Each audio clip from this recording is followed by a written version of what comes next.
Hello friends, मैं हूं शाहनवाज़ अख्तर और आज फिर से मैं एक इस सीरीज़ के पार्ट 5 लेकर मैं आया हूं। ये सीरीज़ है हमारा स्टडी विथ मी, जिसमें हम पी वाई क्यूज़ हम डिस्कशन कर रहे हैं। तो ये हमारा 5th पार्ट है। अगर आपने इससे पहले के पार्ट नहीं देखे तो ज़रूर हमारा 1 2 3 4 5 4 पार्ट्स ज़रूर देखें। तो इस वीडियो में हम बात करने जा रहे हैं कि जितने भी इम्पॉर्टेंट फार्मूला है इलेक्ट्रिसिटी और लाइट से रिलेटेड, वो पूरे फार्मूले इस वीडियो में हम डिस्कशन करने जाएंगे। तो चलते हैं, हम शुरू करेंगे इलेक्ट्रिसिटी से। फर्स्ट पहले इलेक्ट्रिसिटी के तमाम फार्मूले को जानेंगे एंड देन उसके बाद लाइट के फार्मूले को भी जानेंगे। और यहाँ पे लाइट में जो इम्पॉर्टेंट चीज़ रहती है वो है साइन कन्वेंशन, तो हम साइन कन्वेंशन भी समझेंगे। तो हम चलते हैं अपने फार्मूले की तरफ। तो हम देखेंगे यहाँ पर सबसे पहले जो इलेक्ट्रिसिटी का फार्मूला है,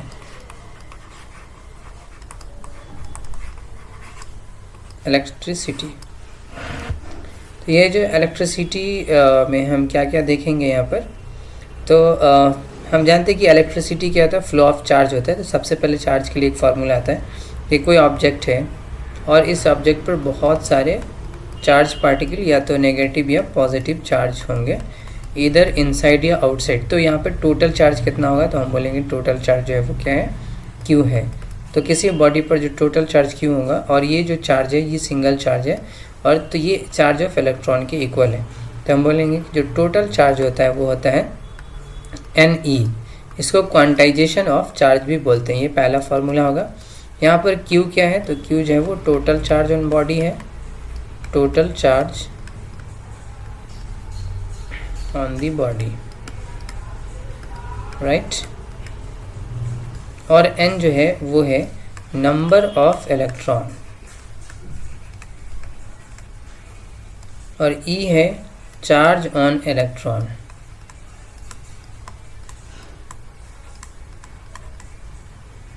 चार्ज ऑन इलेक्ट्रॉन। तो यहाँ पे ये एक फार्मूला हो गया, Q is equal to NE।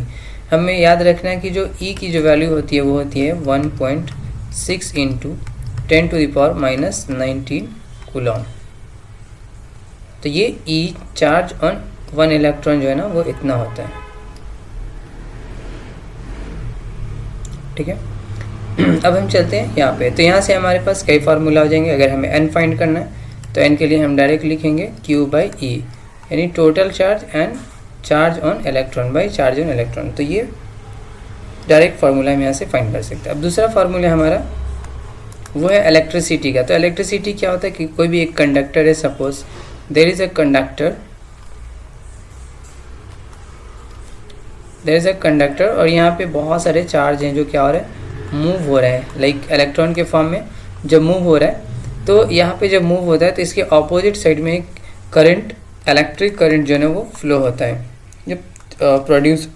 तो इसलिए हम यहाँ पे जो इलेक्ट्रिक करंट है उसको डिफाइन करते हैं I is equal to Q/T, यानी कि यूनिट टाइम में कितना चार्ज किसी भी क्रॉस सेक्शन एरिया, अगर यहाँ पे हम एक एरिया ले लें, this is called the cross sectional area. तो किसी क्रॉस सेक्शनल एरिया से यूनिट टाइम में कितना चार्ज पास करेगा वो होगा इलेक्ट्रिक करंट।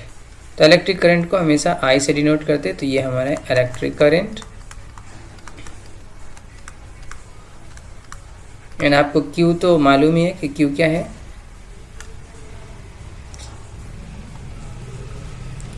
Q चार्ज है and T is time, right.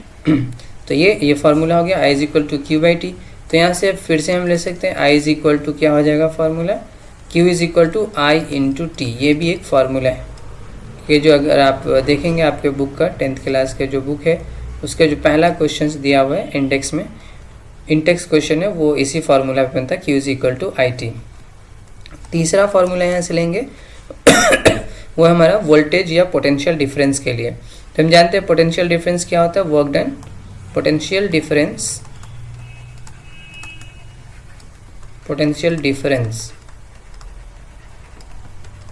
It is equal to work done by charge होता है।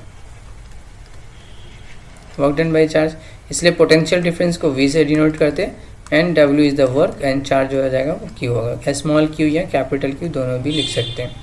तो यहाँ से भी हमारे पास एक फार्मूला हो गया V is equal to W by Q, और यहाँ से हम इसको यूँ भी लिख सकते हैं W is equal to VQ। ये भी डायरेक्ट फार्मूला यूज़ करके क्वेश्चंस को सॉल्व कर सकते हैं। तो ये हमारे पास दूसरा है।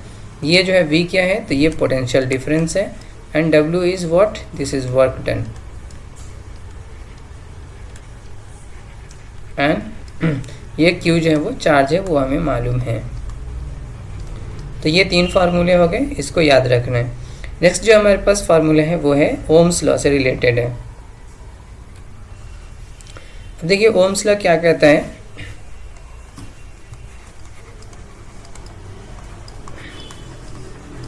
ओम्स लॉ ये कहता है कि V जो होता है ना वो डायरेक्टली प्रोपोर्शनल होता है I के। तो यहाँ से हमारे पास एक फार्मूला आएगा V is equal to IR। यहाँ पे V क्या है, पोटेंशियल डिफरेंस है, I करंट है, R is the resistance. So we can say R, ये क्या है, रेजिस्टेंस है, ये कांस्टेंट है जिसे हम रेजिस्टेंस कहते हैं, राइट। तो यहाँ से और भी हम फार्मूला लिख सकते हैं, I is equal to V upon R, और also we can write R is equal to V by I। तो ये सभी फार्मूला है ओम्स लॉ के बेसिस पर।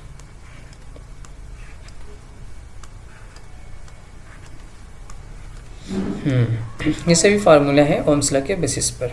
अब आगे चलते हैं और दूसरे जो फार्मूला, अब देखिए यहाँ पे रेजिस्टेंस और रेसिस्टिविटी का रिलेशंस होगा। तो हम जानते हैं कि जो रेजिस्टेंस होता है वो डिपेंड करता है, रेजिस्टेंस डिपेंड करता है लेंथ पर। अगर ये एक वायर है,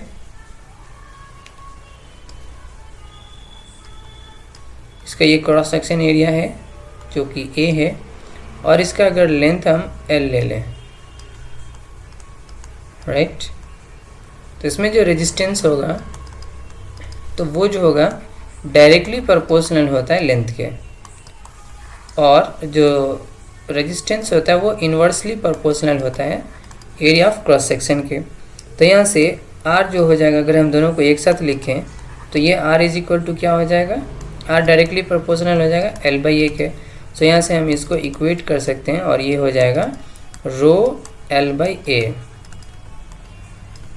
अब हम बात करेंगे यहाँ पे सबसे पहले कि L क्या है। तो जो L है वो लेंथ ऑफ द वायर है, लेंथ ऑफ वायर। A क्या है, तो एरिया ऑफ क्रॉस सेक्शन है, एरिया ऑफ क्रॉस सेक्शन।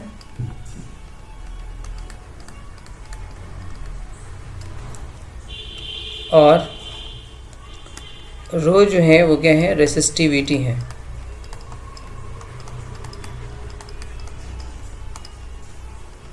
रो जो है वो रेसिस्टिविटी है, ठीक है।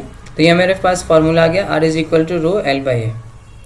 मजा आई, तो rho is equal to R into A by L। तो ये फार्मूला हो गया ओम्स लॉ से रिलेटेड, इसको रेसिस्टिविटी का फार्मूला कहते हैं, राइट। तो R into A by L है, इसको यूज़ करके आप कोई भी क्वेश्चंस को सॉल्व कर सकते हैं। यहाँ से कुछ चीज़ें वो भी समझनी है जो कि शॉर्ट ट्रिक में काम आती। यहाँ पे अगर हमने देखा कि जो चलिए यहाँ पे कॉन्सेप्ट में हम लिख लेते हैं, कॉन्सेप्ट R, चूँकि R डायरेक्टली प्रोपोर्शनल L के, so we can say R1 by R2 is equal to L1 by L2 होगा, राइट। और दूसरा यहाँ पे चूँकि R इन्वर्सली प्रोपोर्शनल है एरिया ऑफ क्रॉस सेक्शन के, इसलिए R1 बाई R2 ये इक्वल होगा A2 बाई A1 के। चूँकि यहाँ पे क्या देखा है, डायरेक्टली प्रोपोर्शनल, इसलिए R1 by R2 L1 by L2 है, बट यहाँ पे इन्वर्सली प्रोपोर्शनल होने की वजह से ये क्या हो गया, A2 बाई A1 हो जाएगा। अब आगे देखते हैं कि जो रेजिस्टेंस है जब हम उसको कनेक्ट करते हैं तो इसका जो कॉम्बिनेशन होता है उसको फाइंड करने के लिए कौन कौन से फार्मूला यूज़ करते हैं। तो यहाँ पे हो जाएगा system of resistance, system of resistance.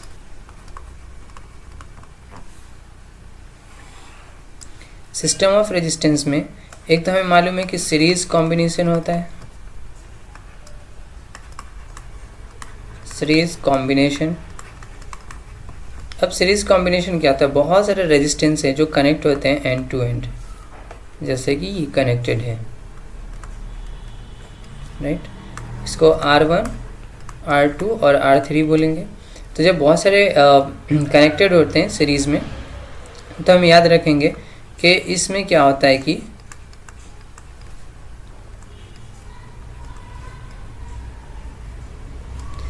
तो सपोज यहाँ से V वोल्ट जा रहा है और यहाँ से I करंट जा रहा है तो करंट जो होगा हर जगह क्या होगा, सेम होगा across the all register current will be same, लेकिन वोल्टेज क्या होगा सब जगह पे अलग अलग होगा। तो ये V1 हो जाएगा, ये हो जाएगा V2 और ये हो जाएगा V3। तो करंट वोल्टेज क्या डिफरेंट है, लेकिन करंट हर जगह सेम है। तो यहाँ पे और एक बात और याद रखेंगे, जो टोटल वोल्टेज होगा वो वोल्टेज ऑफ बैटरी के इक्वल होगा। जब ये सीरीज़ में कनेक्टेड है तो जो टोटल वोल्टेज है वो वोल्टेज ऑफ बैटरी के इक्वल होगा। अब यहाँ से ओम्स लॉ के हिसाब से अगर हम देखेंगे, ये इक्वेशन 1 हम बोल सकते हैं इसको। तो ओम्स लॉ के हिसाब से यहाँ पे V is equal to IR आएगा। फिर तो इसी तरह से V1 क्या हो जाएगा, IR1 हो जाएगा, V2 क्या हो जाएगा, IR2 हो जाएगा, एंड V3 जो हो जाएगा वो क्या होगा, IR3 होगा।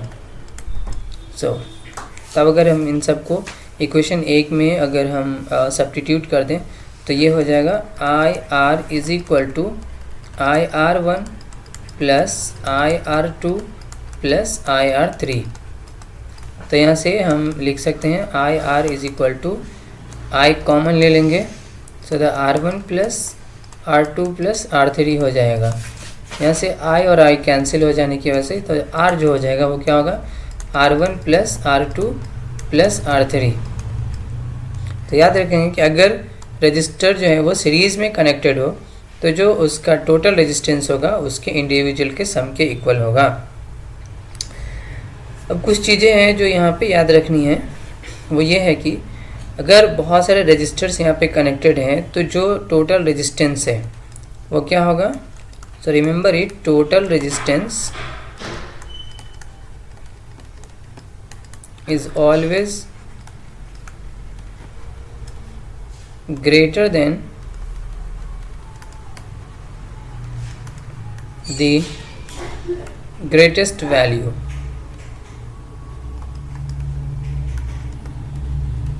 राइट, ये कॉन्सेप्ट है कि जो टोटल रेजिस्टेंस है जब ये सीरीज में कनेक्टेड होगा तो जो टोटल रेजिस्टेंस होगा वो हमेशा ग्रेटेस्ट वैल्यू से बड़ा होगा। इसका मतलब क्या हुआ, सपोज 3 ओम है, 1 ohm 2 ohm and 3 ohm resistors are connected in series. तो यहाँ पे टोटल क्या हो जाएगा, तो टोटल जो हो जाएगा वो होगा R1 plus R2 plus R3। तो it means that 1 plus 2 plus 3 ओम, सो यहाँ पर हो जाएगा ये 6 ओम। अब देखेंगे जो 6 ओम है इसमें इस तीन में कौन सबसे बड़ा है, दैट इज़ 3 ओम है। तो जो 3 ओम है ना, ये 6 ओम उससे बड़ा है, राइट। 3 ओम से बड़ा है 6 ओम, तो इसका मतलब वही हुआ कि जो टोटल रेजिस्टेंस होगा वो हमेशा ग्रेटेस्ट वैल्यू से बड़ा होगा। कुछ यहाँ पे कॉन्सेप्ट है जो आपको याद रखने हैं, वो ये है कि अगर सपोज करिए बहुत सारे identical, if n number of identical resistance, identical मतलब बराबर बराबर, identical resistors are connected in series। अगर बहुत सारे n number of resistors, identical resistor अगर सीरीज में कनेक्ट हो, उसमें जो RS फाइंड करेंगे, RS जो हो जाएगा वो हो जाएगा NR। मतलब जैसे कि यहाँ पे हमने दिया कि ये 3 है, तो 3 जब कनेक्टेड है तो हम इसमें क्या लिख देंगे,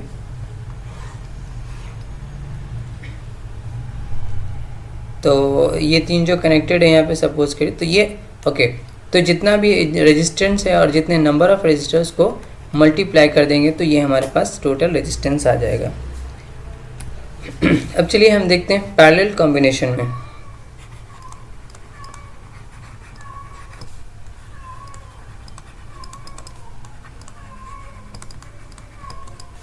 पैरेलल कॉम्बिनेशन। पैरेलल कॉम्बिनेशन में क्या होता है? सबसे पहले पैरेलल किसको कहते हैं? तो जब बहुत सारे रजिस्टर्स एक ही पॉइंट के बीच में कनेक्टेड हो तब हम उसे पैरेलल कॉम्बिनेशन कहते हैं, कुछ इस तरह से।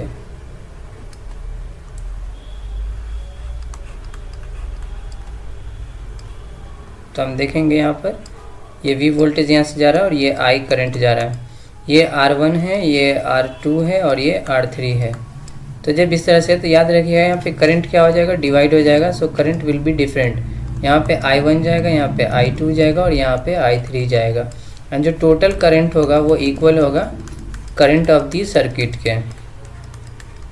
तो जब ये पैरेलल में होता है तो वोल्टेज सेम रहता है लेकिन करंट डिफरेंट होता है। ओके, तो यहाँ से फिर अगेन हम I की वैल्यू फाइंड करेंगे V/R। V/R तो I1 जो हो जाएगा वो क्या हो जाएगा? V/R1 हो जाएगा। I2 क्या होगा? ये हो जाएगा V/R2 और I3 क्या होगा? ये हो जाएगा V/R3। तो यहाँ पर I इज इक्वल टू क्या हो जाएगा? I की जगह हम क्या लिख सकते हैं? V/R it is equal to V/R1 plus V/R2 and plus V/R3। तो यहाँ से V/R1 ही रहेगा और यहाँ से V कॉमन ले लेंगे। ये हो जाएगा 1/R1 प्लस 1/R2 और ये हो जाएगा 1/R3, राइट। तो यहाँ से V और V कैंसिल आउट हो जाएगा। तो ये हो जाएगा 1/R is equal to 1/R1 plus 1/R2 plus 1/R3। तो ये टोटल रेजिस्टेंस हो गया जब ये कनेक्टेड हो सीरीज में। तो यहाँ पे कुछ कॉन्सेप्ट यहाँ पे भी याद रखना है। पहली चीज़ कि टोटल रेजिस्टेंस हमेशा स्मॉलर से छोटा होगा, right. So the total resistance will be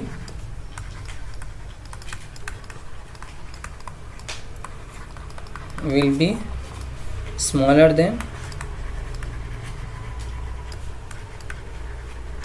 than the smallest value।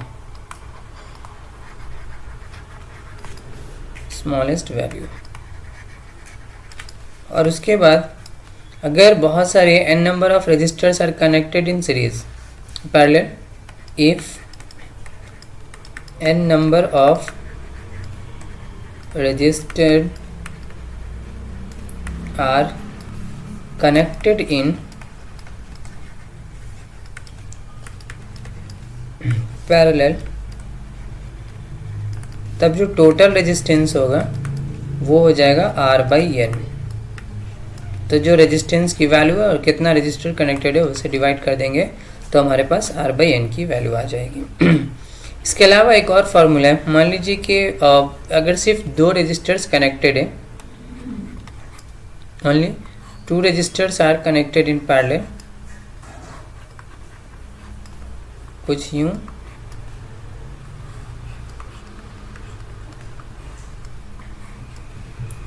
ये R1 है और ये R2 है। तो देखेंगे यहाँ पे टोटल रेजिस्टेंस क्या होगा। सो जो RP हो जाएगा वो हो जाएगा R1 प्लस R2, जैसे कि हमने पीछे फॉर्मूला देखा। अब यहाँ से अगर R1 R2 का एलसीएम लेंगे तो क्या होगा? ये होगा R1 इंटू R2, तो ये हो जाएगा R1 प्लस R2 1/RP। इसलिए अगर RP फाइंड करेंगे तो क्या मिलेगा? तो मिलेगा R रेसिप्रोकल लेंगे इसका, सो R1/R2 divided by R1 plus R2। तो ये शॉर्टकट फार्मूला है जो हम यूज़ कर सकते हैं अगर सिर्फ 2 रजिस्टर जो है वो कनेक्टेड हो, 1 और 2 2 रजिस्टर कनेक्टेड हो पैरेलल में। चलिए आगे है इस चैप्टर का अगला और जो फार्मूला है वो है पावर का। तो पावर क्या होता है? पावर जो होता है वो होता है वर्क डन बाय टाइम या E बाय टाइम, राइट। जो एनर्जी कंज्यूम होता है पर यूनिट टाइम उसके हम कहते हैं E बाय टाइम। यहाँ पे W is equal to VQ हमने देखा था, सो हम यहाँ पे लिखेंगे VQ by T। Since W is equal to VQ हमने इससे पहले ये फार्मूला देखा था। अब हम जानते हैं कि Q बाई T क्या होता है? I होता है, सो ये हो जाएगा VI since Q by T is equal to I, right. अब अगर V की जगह हम क्या रख सकते हैं?